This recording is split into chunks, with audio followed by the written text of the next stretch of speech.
पिछले एपिसोड में हमने देखा था कि स्वॉर्ड सेट का जो एंसेस्टर था वो आ चुका था चू फेंग और उसके दोस्तों के ऊपर अटैक करने के लिए। तो वो लोग भी अपनी पावर का यूज करते हुए उस एंसेस्टर के साथ फाइट करने के लिए चले जाते हैं और इस फाइट के दौरान हम चू फेंग का असुरा गॉड वाला अवतार देख पाते हैं जो कि बहुत ज्यादा डेंजरस था। वो काफी कमाल का लग रहा था उसके अंदर। तो जब यहाँ पर फाइट हो रही होती ना, एंसेस्टर मौके का फायदा उठाते हुए सीधा जिमिंग के ऊपर अटैक कर देता है। जैसे ये अटैक जिलिंग को लगा था, चू फेंग देखकर एकदम घबरा चुका था क्योंकि ये अटैक बहुत बुरी तरीके से जिलिंग को लगा होता है और वो बिल्कुल बेहोश हो चुकी थी। ऐसा लग रहा था कि उसकी जान जा रही है। तो ये देखकर चू फेंग बर्दाश्त ही नहीं कर पाता कि नहीं, ऐसा नहीं हो सकता, जिलिंग तुम मुझे छोड़कर नहीं जा सकती। इसी गुस्से में वो हर तरफ तबाही मचाना शुरू कर देता है, जिसके बाद यहाँ से ये एपिसोड शुरू होता है। तो इस एपिसोड की शुरुआत में हम चू फेंग को देखते हैं जिसको होश आ चुका था। न जाने कितने दिनों बाद होश में आया होता है और जब वो होश में आता ना, उसको सामने जिलिंग नजर आती जो कि अभी ठीक थी और वो चू फेंग को होश में देखकर काफी ज्यादा खुश हो जाती है। वहाँ पर त्यानी भी मौजूद था और वो चू फेंग को बताने लग जाते हैं कि चू फेंग तुम्हें पता है, जब तुम बेहोश थे तो मैंने यहाँ पर जिलिंग का ख्याल रखा है और किस्मत से वो होश में आ चुकी है। लेकिन वो सब छोड़ो, मैं तुम्हारे बारे में पूछना चाहता हूँ कि तुमने आखिर क्या किया। देखो, मैं जानता हूँ कि तुम स्ट्रॉन्ग तो थे, लेकिन इतने ज्यादा स्ट्रॉन्ग हो गए कि सब कुछ को तहस नहस कर दोगे, मैंने बिल्कुल नहीं सोचा था। तुम्हें पता है, तुमने स्वॉर्ड वैली का नामो निशान पूरी दुनिया के नक्शे से ही मिटा कर रख दिया, पूरे इलाके को तुमने डिस्ट्रॉय कर दिया। आखिर ये कैसा किया तुमने। चू फेंग भी हैरान और खुश था कि चलो जिलिंग तो बच गई और उसने अपने दुश्मनों से बदला भी ले लिया।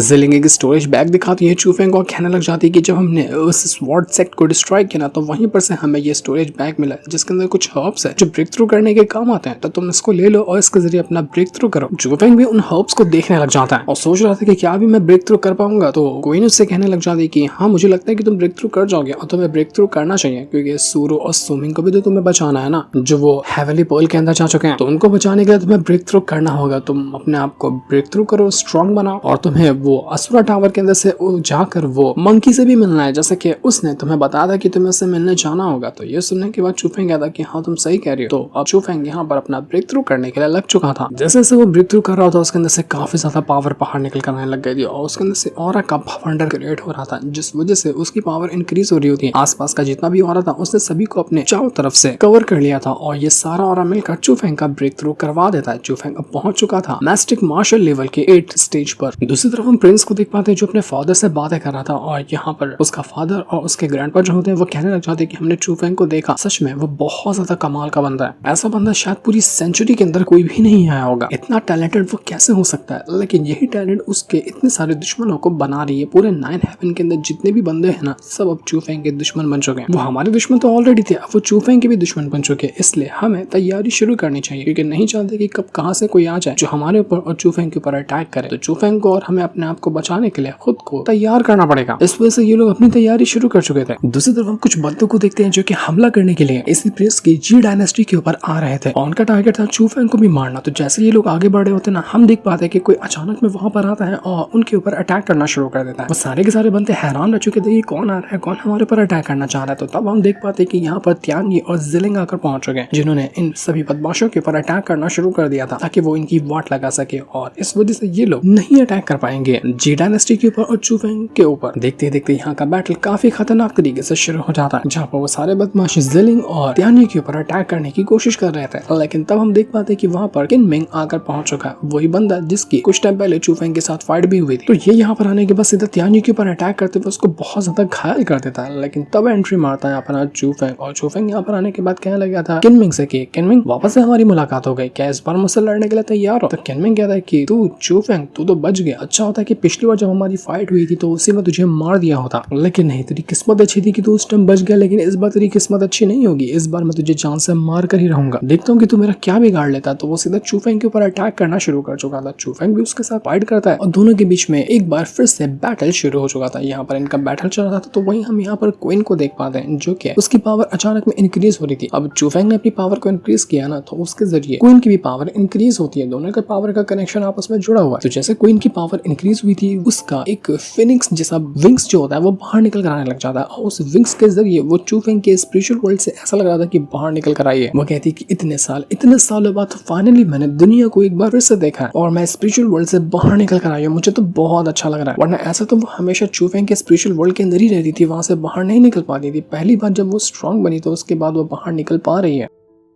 तो बाहर निकलते साथ ही सीधा वो जाती है किमिंग के ऊपर अटैक करने के लिए, उसको लात घूंसों से मारना शुरू कर देती है कि बड़े दिन बाद बाहर निकले हो, कसरत भी मैंने नहीं की है तो तुझे ही मारकर कसरत करने वाली है। वो तो बजा बजा कर मारती है उस किमिंग को। किमिंग की हालत खराब हो चुकी थी, वो एक भी अटैक उस क्वीन के ऊपर कर ही नहीं पाता, जिस वजह से उसकी हालत तो खराब हो चुकी थी। और इसके बाद चूफेंग चला जाता है उन बंदों को देखने के लिए जिसके ऊपर ये किमिंग पहले अटैक करने के लिए आया था, वही स्पिरिट गिल्ड के बंदे जहाँ पर से चूफेंग भी आता है और वो जो स्पिरिटस बना है ना उनकी बदौलत ही बना है। तो वहाँ के एक बंदे को बहुत गहरी चोट लगी होती है, तो चूफेंग उसके पास आता है, उसको ठीक करता है, कहने लग जाता है कि सीनियर जू तुम्हें क्या हुआ, तुम कहाँ जा रहे थे कि किमिंग ने तुम्हारे ऊपर अटैक कर दिया। तो सीनियर जू बताता है कि ये किमिंग और उसके जो सेक्ट वाले हैं ना, इन लोगों ने प्लान बना कर रखा है कि ये हर जगह को अपनी मुट्ठी में ले लेंगे और उनका टारगेट है कि वो हमारे स्पिरिट गिल्ड को भी डिस्ट्रॉय कर दें। हमारे स्पिरिट गिल्ड के ऊपर कब्जा करने के लिए ये लोग काफी टाइम से प्लान बना रहे हैं। हमने कोशिश की लेकिन हम उनको रोक नहीं पा रहे, समझ नहीं आ रहा कि हम करें तो करें क्या। हमारे मास्टर ने हमें ऑर्डर दिया कि जितने भी डिसेबल वगैरह ना वो जाएं और दुश्मनों के ऊपर अटैक करें, क्योंकि दुश्मनों को स्पिरिट गिल्ड के अंदर आने तक की परमिशन नहीं दी जा सकती। लेकिन जैसे हम बाहर निकल कर इस किमिंग ने अपने साथियों के साथ मिलकर हमारे ऊपर अटैक कर दिया। तो चूफेंग कहता है कि अब मैं आ गया हूँ ना, अब फिक्र करने की जरूरत नहीं है, मैं देखता हूँ कि कौन हमारे स्पिरिट गिल्ड के ऊपर एक भी आंख उठाकर देख सकता है, मैं उसको जिंदा नहीं छोड़ूंगा। तो इसके बाद चूफेंग वापस से चला जाता है उन्हीं बदमाशों के ऊपर अटैक करने के लिए, तब तक कि किमिंग भी वापस से अटैक करने के लिए तैयार हो चुका था। वो क्वीन के ऊपर अटैक करता है लेकिन क्वीन भी उसकी पावर को टैकल करते हुए उसके ऊपर अटैक करते जा रही थी। दोनों के अटैक काफी कमाल के थे और क्वीन तो यहाँ पर उसी किमिंग के ही वेपन वगैरह को उठाती और उसके जरिए उसके ऊपर अटैक देकर मारते जाती है, जिस वजह से किमिंग की हालत पूरी तरह से खराब हो चुकी थी। तो जब यहाँ पर किमिंग अपने आप को हारता हुआ देखता है ना, वो कुछ बंदों को वो देख लेता है, क्योंकि कुछ बंदे यहाँ से भागने की कोशिश कर रहे थे, तो वो उनको पकड़ता है और उनकी सोल पावर को निचोड़ने लग गया था, ताकि उनकी सोल पावर के जरिए वो अपने आप को स्ट्रॉन्ग बना सके और उसके बाद वो क्वीन से फाइट करने जाएगा। वो सीधा सीधा कई सारे बंदों की सीधा जान ही लेते हुए उनकी सोल पावर को खींचने क्या वाला था कि चूफेंग अपनी कुल्हाड़ी लेकर आता है और कुल्हाड़ी देकर मार देता है उसी किमिंग के ऊपर। जैसे यहाँ पर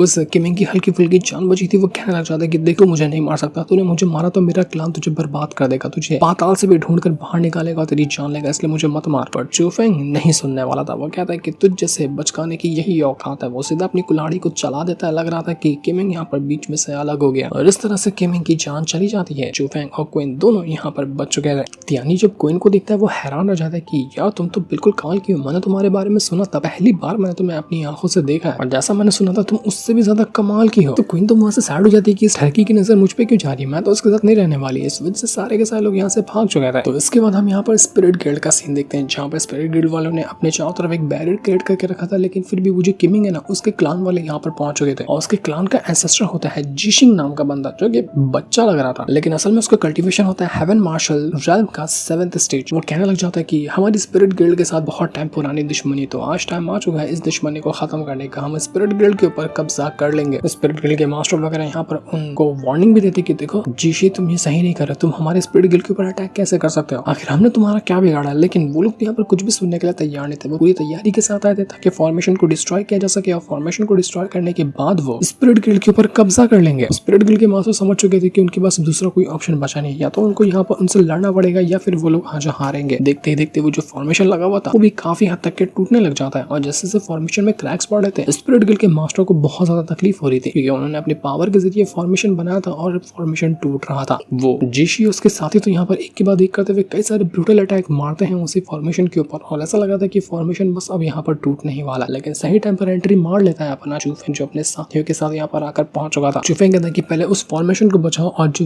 वेपन से ये लोग अटैक करे उसको हमें डिस्ट्रॉय करना पड़ेगा। तो यहाँ पर चूफेंग, तियानजी और जिलिंग ये तीनों मिलकर अटैक करना शुरू कर देते हैं जीशी और उसके बंदों के ऊपर। देखते ही देखते उन्होंने कई सारे बंदों की वाट लगा कर रख दी थी और ये बिल्कुल तुरंत ही एक्शन में आ चुके थे, क्योंकि उनको पता था कि बहुत लेट ऑलरेडी हो चुका है और कुछ टाइम तक के और यहाँ पर रुकना स्पिरिट गिल्ड को बहुत ज्यादा नुकसान पहुंचा सकता है। क्वीन भी उनके साथ थे, तो क्वीन तो यहाँ पर एक ही बार के अंदर कई सारे लोगों की वाट लगाई जाती, जितने भी वेपन और जितने भी अटैक वगैरह थे उस जीशी के, वो सभी को डिस्ट्रॉय करते जा रही थी। तो ये देखकर जीशी कहना जाता है कि जाओ और जो लोग हमारे पर अटैक करने के लिए आए ना, सबसे पहले उनको खत्म करो। तुम लोगों को शर्म नहीं आती है क्या? इतने बचकाने लोग से तुम लोग मुकाबला नहीं कर पा रहे हो? मैं उन सभी की लाश देखना चाहता हूँ, सभी की लाश यहाँ पर लेकर आओ। तो वो अपने सारे बंदों को भेज देता है चूफेंग और उसके दोस्तों को मारने के लिए। तो जीशी के जितने भी साथी वगैरह उसके एल्डर वगैरह थे ना, वो सब आकर पहुंच चुके थे चूफेंग और उसके दोस्तों के साथ फाइट करने के लिए। वो लोग कहने जाते कि तुम मरने के लिए आओ ना, तो हम तुम्हारी ख्वाहिश पूरी कर देंगे, तुम में से किसी को नहीं छोड़ा जाएगा। तो वो सभी लोग यहाँ पर अटैक करने लग जाते हैं चूफेंग और उसके दोस्तों के ऊपर, लेकिन वो लोग भी उनका जवाबी मुकाबला करते हैं। यहाँ पर जितने भी मास्टर वगैरह थे वो सब काफी ज्यादा स्ट्रॉन्ग थे, लेकिन फिर भी चूफेंग और उसके दोस्तों का मुकाबला करना उनके लिए बहुत ज्यादा मुश्किल था। वो लोग उस वेपन को भी डिस्ट्रॉय कर देते, जिसके जरिए ये जीशी उस प्रोटेक्शन बैरियर को तोड़ने में लगा हुआ था। तो इसकी वजह से अब वो यहाँ पर प्रोटेक्शन बैरियर को इतनी आसानी से नहीं तोड़ पाएगा। वो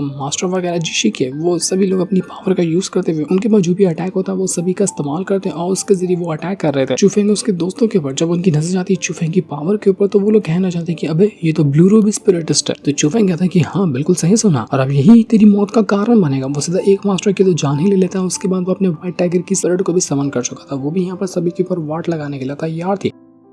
देखते ही देखते आधे से ज्यादा जीशी के बंदे जो थे ना वो ढेर हो चुके थे और अब बस कुछ ही यहाँ पर बचे हुए थे जिनसे मुकाबला करना होगा, जिनको हराना होगा। अगर ये बैटल यहाँ जीतना है तो ये सारी चीज देखकर वो जो जीशी था वो बहुत ज्यादा गुस्सा हो जाता है। उसका एक बंदा आकर उसको बताता है कि एंसेस्टर देखिए हमारे जितने भी बंदे थे ना उनमें से आधे से ज्यादा बस कुछ मिनट के अंदर मर चुके हैं, तो हमें नहीं लगता कि हम ये बैटल जीतने वाले हैं। अगर हम ये प्रोटेक्शन बैरियर को तोड़कर अंदर भी चले गए ना तो हमारे पास साथी नहीं होंगे ये बैटल लड़ने के लिए, तो हमें क्या करना चाहिए। जीशी पागल हो गया था कि ये लोगों से कुछ काम होता नहीं है, ये सारे के सारे निकम्मे कहीं के, मैं आखिर इनको यहाँ पर लेकर आया ही क्यों, इनसे कुछ नहीं होने वाला, यूजलेस ट्रैश कहीं के। तो अब लगता है कि मुझे खुद मैदान के अंदर उतरना पड़ेगा। वो जीशी खुद अपनी पावर को एक्टिवेट करने लग जाता है और उसके जरिए वो चूफेंग और उसके दोस्तों को मारने के लिए तैयार था। चूफेंग जब देखता है उस जीशी को तो देखकर हैरान रह चुका था कि ये तो हेवन मार्शल रैन के ऊपर है, इससे मुकाबला करना हम सब के लिए टफ होगा। इससे मुकाबला करना है तो इसमें सिर्फ एक बंदा साथ दे सकता है जो कि घोस्ट टावर का वो मंकी है। तो इसलिए चूफेंग अपने सभी दोस्तों से कहता है कि दोस्तों हमें यहाँ से चलना होगा, हम वापस से लौट कर आएंगे अपने स्पिरिट गिल्ड को बचाने के लिए। क्योंकि चूफेंग का मकसद वही था कि सबसे पहले वो मंकी को बचाएगा, उसकी थोड़ी हेल्प लेगा ताकि वो इस जीसी से मुकाबला कर सके। तो सारे के सारे उसके दोस्त जो थे ना वो वहां से भागने लग गए थे। तो जीशी कहता कि अच्छा इतनी बड़ी तबाही मचाकर तुम सोच रहे हो कि ऐसे भाग जाओगे, नहीं मैं तुम्हें भागने नहीं दूंगा। वो अपनी पावर को यूज करते हुए चूफेंग और उसके दोस्तों के ऊपर वापस से अटैक करने लग जाता है ताकि उनको मारा जा सके। आधा से ज्यादा बंदों को तो उस जीशी की चूफेंग ने मार दिया था, तो अब वो उसको ऐसे जाने नहीं देने वाला था। वो अपनी सारे अटैक को यूज कर लेता है, उसके जरिए वो चूफेंग और उसके दोस्तों को ट्रैप कर चुका था। वो कहता है कि तुम बचकानों को लगता है कि तुम लोग आसानी से मेरे अटैक से बच जाओगे और तुम्हारे वेपन वगैरह तुम्हें बचा लेंगे, लेकिन कभी भी ऐसा नहीं होने वाला। आज मैं यहाँ पर उसी तरह से तुम लोगों को मारूंगा जिस तरह से तुम लोगों ने मेरे साथियों को मारा है। तो ये देखते साथ ही वो और भी खतरनाक अटैक करता है चूफेंग उसके दोस्तों के ऊपर। उनको पकड़ चुका था वो पूरी तरह से, जिसमें से वो लोग बचकर कहीं जा ही नहीं पा रहे थे। और इसके बाद तो यहाँ पर और भी ब्रूटल अटैक करना शुरू कर देता है वही प्रोटेक्शन बैरियर के ऊपर जो कि उसी स्पिरिट गिल्ड वाला था। और उसके जरिए वो यहाँ पर स्पिरिट गिल्ड को जो फॉर्मेशन लगा हुआ उसको डिस्ट्रॉय करने में लगा हुआ था ताकि एक बार अंदर जाने का मौका मिल जाए। तो उसके बाद तो वो स्पिरिट गिल्ड को डिस्ट्रॉय कर देगा और जिस चीज का सभी को डर था वो चीज यहाँ पर हो जाती। इस बार सच में जीशी ने उस बैरियर को तोड़ दिया था और अब अंदर जाने का रास्ता पूरी तरह से खुल गया होता है। जीशी कहने लग जाता है कि मैंने तो कहा ही था कि तुम लोग आज नहीं बचोगे, आज मैं तैयारी के साथ आया हूँ इस पूरे की पूरे जो पुरानी दुश्मनी है उसको खत्म करने के लिए और स्पिरिट गिल्ड के ऊपर कब्जा करने के लिए। देखता हूँ कि अब तुम लोगों को मेरे चुंगल से कौन ही बचा सकता है। तुरंत जैसे ये अटैक करने वाला था कि तभी वहां पर स्पिरिट गिल्ड जो है ना उसका एंसेस्टर आ जाता है जिसका नाम था तियानचेन। और सच में ये भी एक बच्चा ही दिख रहा था यार, क्या कमाल के एंसेस्टर है, दो बच्चों को एंसेस्टर बना दिया गया। और इसका कल्टीवेशन रैम होता है हेवन मार्शल रैम का 7th स्टेज। वो जीशी 8 स्टेज पे था, ये 7th स्टेज पे था। तो वो यहाँ पर आने के बाद जीशी से कहने लग जाता है कि तेरी हिम्मत कैसे हुई तूने हमारे इस स्पिरिट गिल्ड के ऊपर अटैक करने की कोशिश की। जीशी तियानचेन से कहना चाहता है कि तियानचेन फाइनली तू अपने कोटली के अंदर से बाहर निकल कर आ गया। हमेशा दुबक के रहता था अपने छोटे से घर के अंदर ना, लेकिन आज फाइनली तुझे बाहर निकलने का मौका मिला है। पर अफसोस कि जब तू पहली बार बाहर आया तो पहली बार में ही तू मरेगा, क्योंकि ऑलरेडी यहाँ पर तेरा स्पिरिट गिल्ड जो है वो डिस्ट्रॉय होने के कगार पे मौजूद है और अब तो यहाँ पर इसको बिल्कुल भी नहीं बचा सकता। हम लोग ऑलरेडी जीतने वाले हैं ये बैटल, क्योंकि वैसे भी हमने ऑलरेडी अपने कई सारे साथियों को भेज दिया है जो तुम्हारे जितने भी दोस्त वगैरह जो तुम्हारी हेल्प करने के लिए आ सकते थे ना उनकी वाट लगाने के लिए। तुम्हारे कुछ और भी दोस्त वगैरह थे जो तुम्हारे काबिल डिसेबल थे, हमने उनको तो ऑलरेडी ठिकाने पे लगा दिया। तो चूफेंग कहने लग जाते कि अच्छा